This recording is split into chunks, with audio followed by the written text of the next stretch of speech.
muitas pessoas me perguntam: como será que eu posso, de uma forma prática, ajudar no sofrimento daquelas pessoas que estão enlutadas? Elas me pedem dicas e eu, por um tempo, fiquei pensando dicas. Eu não sou muito boa de dar dicas, mas fiquei tentando sistematizar um pouco o que é que eu via que eu fazia e quais foram as dicas que eu escutei ao longo da vida das pessoas mais experientes que trabalham com luto.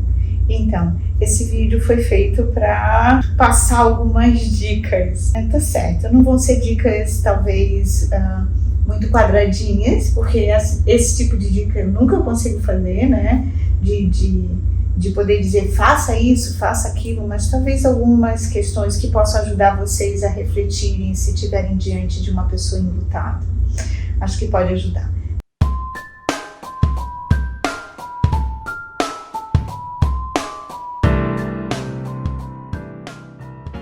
Meu nome é Anita Bacelar, sou psicóloga, trabalho prestando atenção no enlutamento das pessoas desde 2008. Na verdade, minha vida foi parte dela dentro de um hospital, então eu já tinha um pouco de proximidade com o sofrimento que a morte nos traz quando a gente perde pessoas. Mas ficou mais intenso mesmo no período em que eu descobri que a teoria estava andando, caminhando e se desenvolvendo. E eu acho que é daí que eu vou tirar as minhas dicas para vocês, tá? Se vocês gostarem do vídeo, estiverem achando que o canal tá oportuno, que tá satisfazendo a necessidade de vocês e que pode ajudar as pessoas, não deixa de fazer a sua inscrição no canal.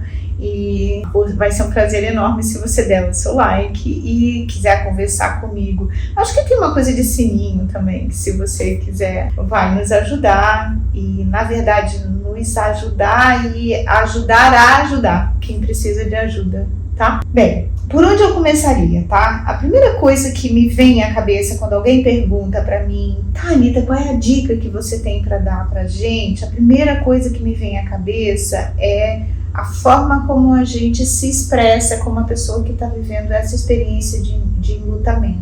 Eu não sei se vocês sabem, mas quando a gente está enlutado, o nosso processo cognitivo ele não fica como normalmente ele se dá. Ele tem muita dificuldade, nosso processamento cognitivo tem muita dificuldade de entender e, consequentemente, por ter dificuldade de entender, de compreender também os sentimentos que gera a perda de alguém. Então, quando eu falo no entender, eu estou falando que é difícil para a gente, em termos cognitivos, entender que uma pessoa está aqui fisicamente concreta, com uma referência concreta, e ela pode deixar de ser objeto físico e, consequentemente, que eu vou deixar de ter experiência com elas. Mas é muito difícil para o nosso cérebro entender isso.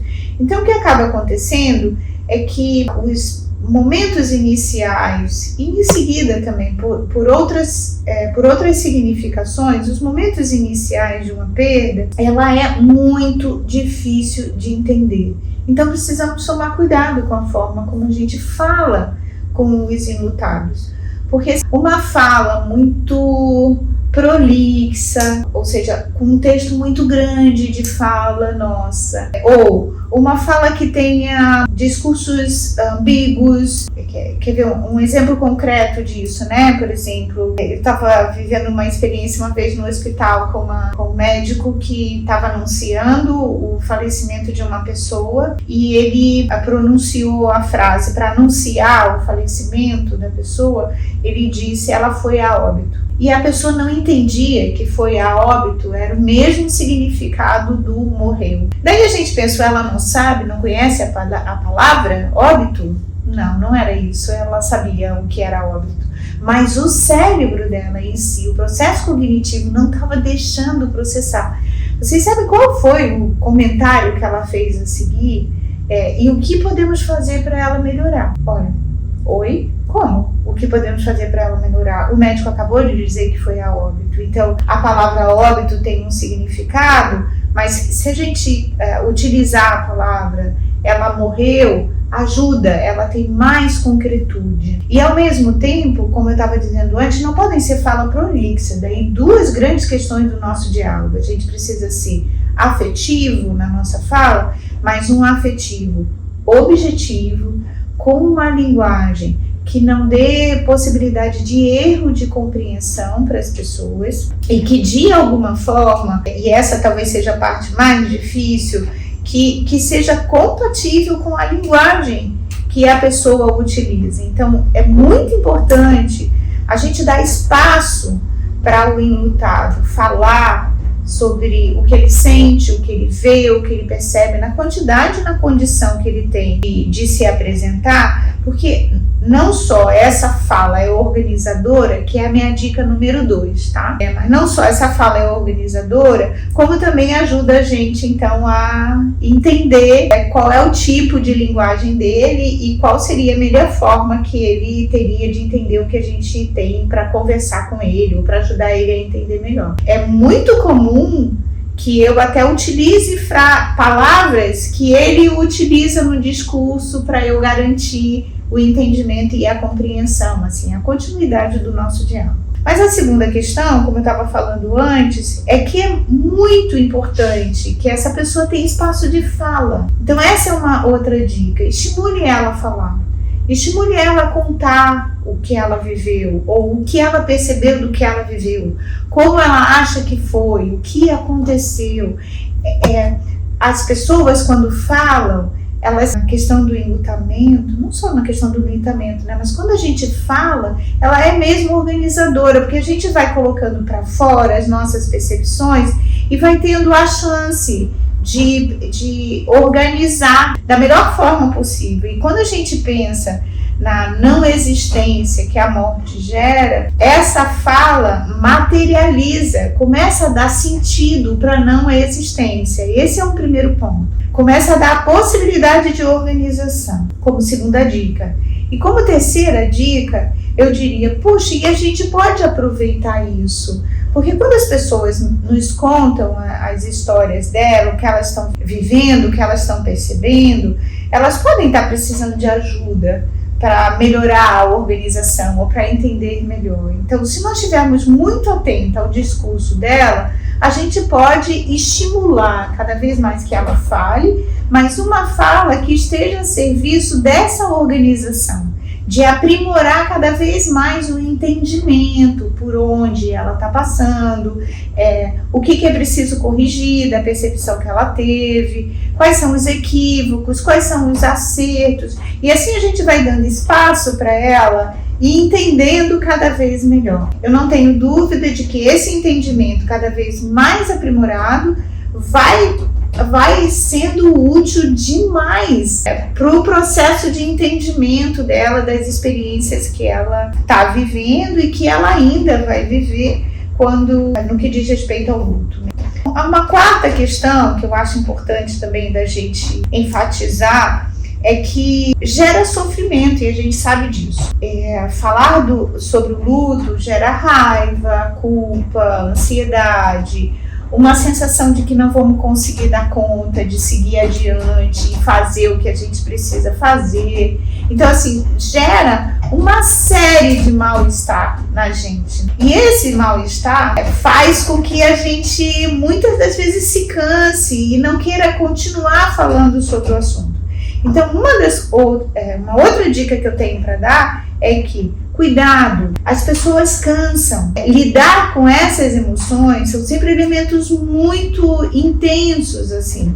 Então, ok quando essa pessoa fugir do assunto, a gente costuma dizer que fugiu do assunto, né? Mas ok quando a gente entende que ela não está podendo mais falar daquele assunto. Eu costumo dizer que nessas horas é como se ela estivesse descansando, sabe? E a gente precisa respeitar esse momento tão necessário de descanso para ela. Então, ok ela descansar e sim, se tivermos próximos, vai aparecer uma outra oportunidade para a gente retomar o assunto e ajudar ela a continuar tendo as organizações, o entendimento das experiências que ela vai viver. Quando a gente pensa no luto, e daí vou falar a minha última dica, ele não é imediato.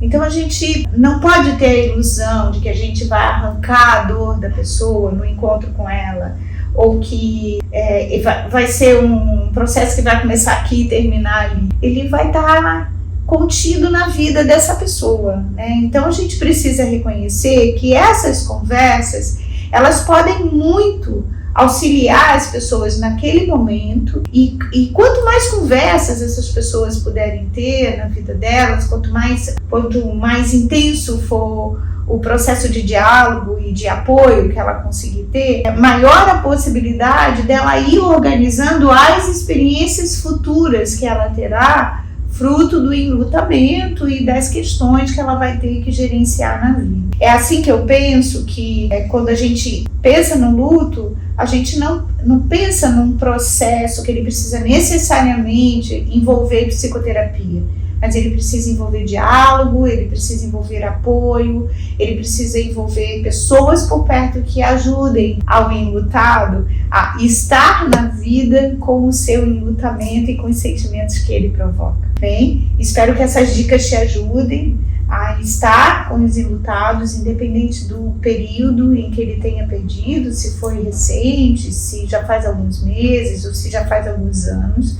Eu diria que essas dicas, elas foram úteis para mim e são úteis até hoje, em qualquer tempo de encontro que eu tenho com o enlutado, e espero que ela realmente ajude vocês. Mas se vocês quiserem conhecer um pouco mais sobre esse processo de enlutamento, as teorias que foram desenvolvidas, eu coloquei na escola da CP, não sei se vocês já conhecem, mas eu coloquei na escola da CP vários módulos encadeados do meu processo de organização, tanto teórica como experiencial, dessa questão que diz respeito à perda, lutos e morte. Então, vai ser um prazer estar com vocês por lá e compartilhando esse conhecimento de uma forma mais aprofundada com você. E caso você não conheça ainda a escola da CP e queira conhecer, eu vou deixar um link de descrição na descrição para que você possa acessar maiores detalhes e ter acesso